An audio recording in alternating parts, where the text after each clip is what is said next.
Welcome to If I'm Honest. On today's episode, we are talking about recovery. Now, first, I want to give a big shout out to my friends. I got the phone a friend kind of friends, and sometimes you just need to call your friend to help you fill in the gaps and find the missing piece. So, shout out to my friends. Today, we're talking about recovery, and we're talking about it in a way that I hope isn't condescending or redundant or patronizing because you already know how to do this. You recover in some way, somehow, in your everyday relationships because it's a necessary part of maintaining and building successful relationships. So, you already know what to do, and you've already done it. But I want to talk about it here in this space, and I want to define what it is. And I want to talk about what the characteristics of recovery are and what they look like. I want to talk about the space that we occupy when we're not recovering well. And typically, our lid is flipped and we are in fight or flight. Or another way of looking at it is we use defense mechanisms instead of recovery. And then what the ramifications of not recovering well look like and why it's so important that we recover well. So come on in the room. Let's talk about it. All right. Now, before I get too far into the episode, I want to name something that I think is the elephant in the room that we've got to keep addressing, right? And it is the language of social justice. Invariably, we have to talk about the reality that recovery is a process that must happen as a result of causing harm. And I feel like this phrase causing harm is like this catch all, and it disallows us and absolves us from naming the actual thing. But the process of recovery, right, is to first name the thing that we've done, what we said, what we did, how we harmed another person. We have to name it, right? We have to take ownership of that and apologize sincerely. We have to seek counsel on what it looks like to mend the relationship and rebuild the trust, right? And so that's the process of recovery. And I feel like sometimes it gets lost because we're using this phrase as serving as this catch all. And I a little bit feel like it's going through the same iterative process that I'm sorry went through as for me as a kid. Like when I was 4 and I slapped the shit out of my brother who's 18 months younger than me, my mom would say, "Keisha, don't hit. Say you're sorry." And at 4, the only thing I could do is regurgitate language, right? The only thing I could do was say I'm sorry because my mom said say sorry. But as I got older, she required more of me. And then that I'm sorry changed to for what? Right? I'm sorry for what? And I adapted. I was able to add the reason why I was sorry, right? But then even when I got older still, and I personally experienced harms, I started to learn what a sincere apology was and meant and what I needed in order to feel seen, heard, and understood, and that the person who harmed me had good intentions, was sincere in their apology, and were able to appropriately take the steps of naming the thing that they did, acknowledging the harm that was caused as a result of that, sincerely apologizing for that harm, and seeking my counsel on what it would look like for us to mend and recover and restore the trust that was lost in the process. And that's what I want us to do here. I don't want us to like get lost in the sauce of language and just say the thing and we're actually glossing over and not being productive in our interactions with people. And this is so important for this work. It's important that we go through a real process of recovery because we work with a vulnerable population and we have power in the fact that we are hearing and able-bodied, right? We have power over this population and we have a real strong ability of oppressing. And oppression is huge. It has historic roots. It has long history of harm. And we have the potential of triggering that. That's a much bigger thing than slapping the shit out of somebody. And so if we don't know how to recover when we slap the shit out of somebody at 4, right, at 4, then how can we start addressing systemic issues that we cause, historic issues that are found in our being, of being hearing people, of being white people, of being upper class, of being fill in the blank, right? We have to be able to be recovering. And I know that you're doing it, but we have to be able to recover well in practice and do that every day so that when we get to the hard stuff, we can do it then too. And just like that, we've covered the characteristics of recovery. And so now I want to talk about the space that we occupy when we aren't recovering well and the defense mechanisms that arise and what that looks like and how we can come up with strategies of how to do that better.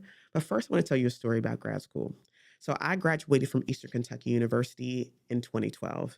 And what I knew at that time is that I was not qualified or ready to go into the workforce. And so when I didn't get hired at my internship site at RIT, I went straight to grad school because I knew I wasn't ready. And while I was in grad school, I worked at the same time. But I was mindful. I was really mindful. And what I did was I was trying to select jobs that I was qualified for that would allow me to grow and bumble and make mistakes and still do the work, right? And inevitably, I picked jobs that I couldn't really tell that I wasn't qualified for. So I show up to the assignment and I didn't think about what the implications of me doing a bad job in this space were. I didn't think about how I was impacting or taking the power of deaf people by representing them poorly, by not understanding them, by making them sound and also me sound like a hot mess express. I didn't have any coping mechanisms at the time. And so I was in this kind of self centered place of believing that I was bad. I was bad. And not just a bad interpreter, but a bad person, right? And so I think shame is uniquely tied to the way in which we recover. This shame cycle was an experience I was having too regularly. And then one day, my cohort was asked to volunteer and do pro bono work at the open enrollment fair at Gallaudet. And while we were there, right, I had a colleague who was interpreting for a well known deaf couple who has very difficult language when you're brand new. And I was sitting across the room, but I was kind of watching the interaction happen. And what I saw him fake it. I saw him pretend as if he understood. And when the deaf person said, I don't understand you, he dropped it. He responded as if it was a conversation she said to her husband and not a conversation she was trying to also have with him. Right. And at the time, here's what I knew about me is I couldn't have done it any better. And so what I realized in that moment is that this shame cycle wasn't uniquely tied to Keisha. It wasn't just a Keisha thing. It was happening all over the place with newer interpreters who were faking it until they made it. And so I decided to do my master's thesis on shame. At the time, I was reading Daring Greatly by Brene Brown. If you haven't read it, go pick it up. It's fantastic. And what I realized is the things that she talked about in the book was the things I was experiencing at work and this thing that I saw my colleague do. And I wanted to find out who was in this shame cycle. So what I did was interviewed 6 newer interpreters who were a year and under, maybe 5 years and under. I can't remember. It's been a long time. And then the other 6 interpreters I interviewed had 12 plus years experience. And what I found was that the people who had more experience, more time in the game, recovered much better. Making a mistakes wasn't tied to identity, it was tied to the work. And I know that we say this kind of cliche thing, separate the work from self all the time. We say that kind of stuff all the time. And we have an image of who we are, who we want to be, and we also have an image of how we expect other people.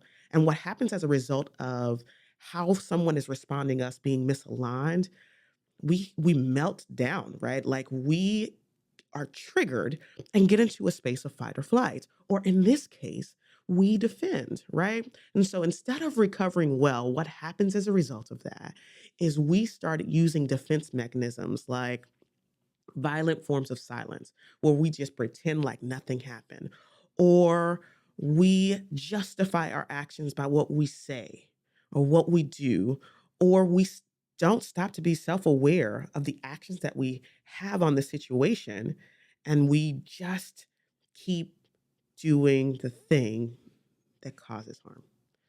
And how productive is that, right? When we're in that space, we are not able to clearly see that what we are doing is oppressive, right? We're not able to see that this access isn't better than no access. We're not able to see that we are complicit and participating in the oppression of the system. And we're communicating to the system that they don't have to book qualified interpreters.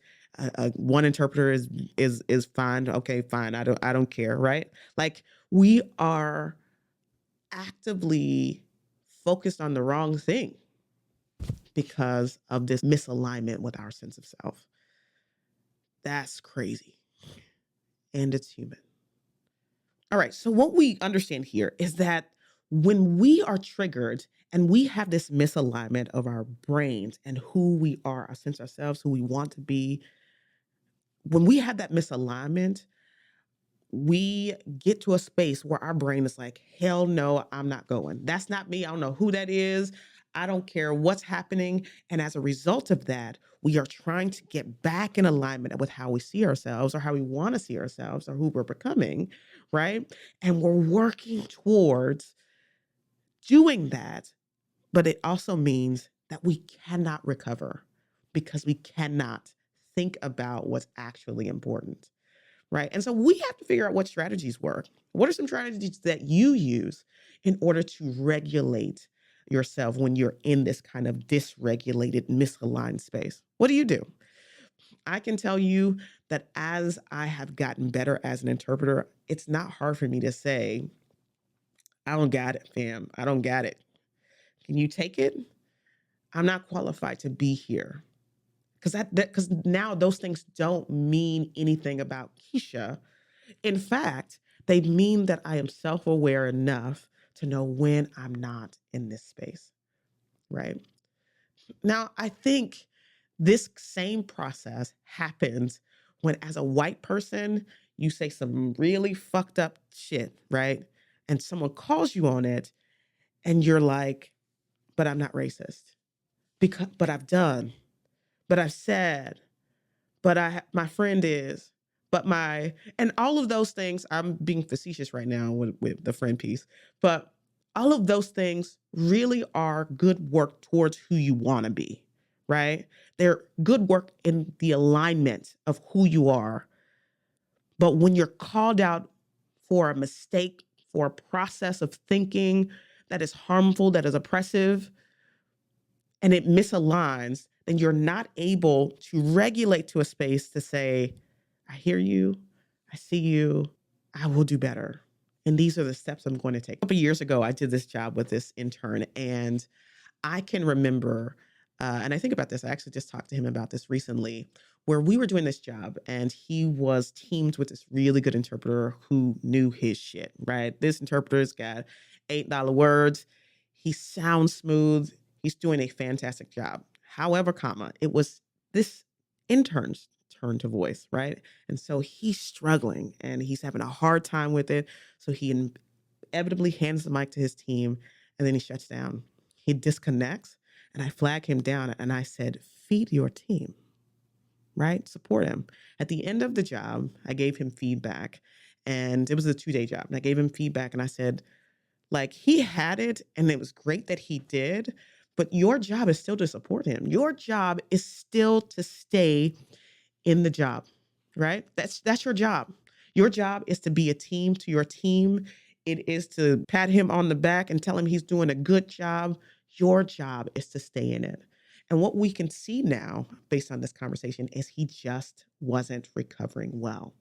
And so the process of recovery is that when we are triggered and dysregulated, how do we re-regulate so that we can go back into the assignment, so that we can take critique and not make that mean something about us, not make that mean that we are bad, that we can listen, that we can respond appropriately in that situation. Now, I'm happy to say that the following day we came back to the job and I came in and I said, I'm going to support today. And so what I'm going to do is I'm going to stand over here and sign, and you're going to voice with him again. And you're going to take the mic.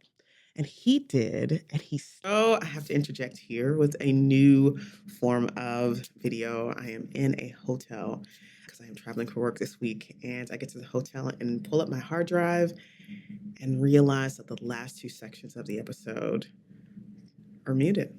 They don't have any audio. So I've got to do them again with a different mic setup, using the mic from the computer, and just hoping for the best. So we all get to be human.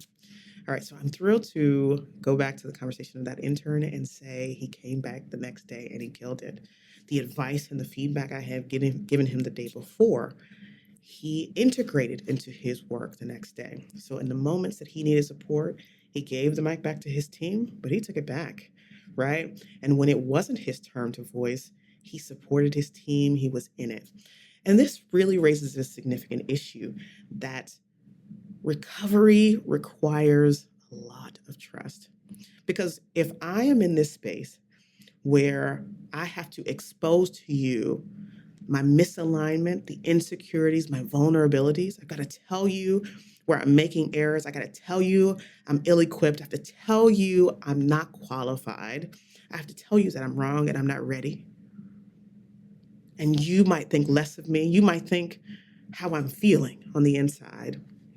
I'm not going to tell you that. I don't want to tell you that, right? And so I would rather fake it until I make it than be naked in front of you. I don't want to bare myself in front of someone I cannot trust with my own vulnerabilities.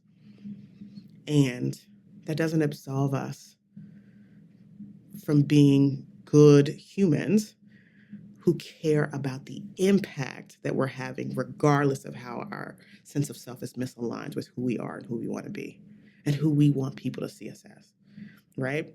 We don't get to just be like, well, I'm just going to keep doing this thing because that feels better, even though it feels bad, than to take responsibility of the harm that we're causing. Moments that we are thinking about our own insecurities and our vulnerabilities and all that stuff, that I do think is important, so I don't want to diminish it at all. We are so consumed with ourselves and not what we're supposed to be thinking about and honoring in the first place. Like, we don't get to take this moment and oppress people because we are consumed with our self-image and how we think of ourselves and how we want other people to think about us. We spend all this time thinking about the wrong thing. If I go back to my research just for a minute, just before we wrap up, I am reminded, and I know that you are aware, that more seasoned interpreters don't make the kinds of mistakes in the work that younger interpreters do. And then when we do make those kinds of mistakes, we are more defensive because we have bigger egos and we have a more inflated sense of self, right? Because we've been doing this for 20 years, because I have X and X and X degree, because I'm Keisha Osborne, because fill in the blank. And the people with the big egos, you in the back, I see you, you, right, can cause more harm as a result of not being able to recover well, and also taking these moments to think about you and not about the people that we're serving, to think about you and not the implications of damaging the integrity of someone to access. That is just oppression of deaf people, right? And it contributes to the trauma. So for those people who don't have this, because y'all exist too, like, I don't want to miss you. I want to hit the new interpreters. I want to hit the interpreters who have the big egos, who are making these kinds of mistakes and are pretending they don't, right? Y'all shit don't sting. I also want to talk about the people who are actually really good and self-aware, right? And so maybe for you, this isn't about the work, but this is a conversation that I'm using to shine a light on the bigger issues, the bigger ways that we contribute to systemic oppression that we talk about so often on this channel. So this is for everybody. All of us have to scale up our recovery efforts. And so if we go back to the intern, what we will recognize there is that I established a trust relationship with him, right? I didn't bash him. I didn't drag him. I didn't talk bad about him or to him. I just encouraged him to stay in the fight. And I told him, stop disconnecting and shutting down, right? You don't get to do that. And I said it in a way that he was able to take it and integrate it into his work. And so I do recognize that trust is an important part of recovery. And sometimes building the trust is in the recovery in the reverse. And what I mean by that is I think deaf people trust interpreters who are willing to say, I am not qualified, at least on the surface, a lot more than they trust someone who completely botched their access to language. And so when you think about the traumas that deaf people have experienced at the hands of interpreters, the traumas that you're responsible for, that I'm responsible for, that hearing people well before us were responsible for, when we think about that, right, us not recovering just further emphasizes that trauma while us saying, I don't want to traumatize you anymore. I don't want to be complicit in adding to the traumas that you already have by focusing on how I'm feeling and how I'm seen and how I see me. I'm not interested in contributing to that. And therefore, I'm going to be vulnerable with you and say, I'm going home. I'm going to call the agency and see if they can find a replacement.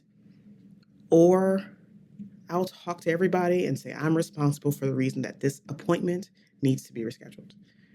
It requires vulnerability, because if not, we are just oppressing and traumatizing deaf people. And likewise, this same process applies to larger things like misogyny or sexism or homophobia. You name it, it applies, right? And it's just on a larger scale. And so what I'm talking to you about is the recovery that you do in your everyday life with your everyday people, scaling it up so that we can do it with people that we can and do oppress, all the way up to systemic issues that are much larger and also still our responsibility of addressing.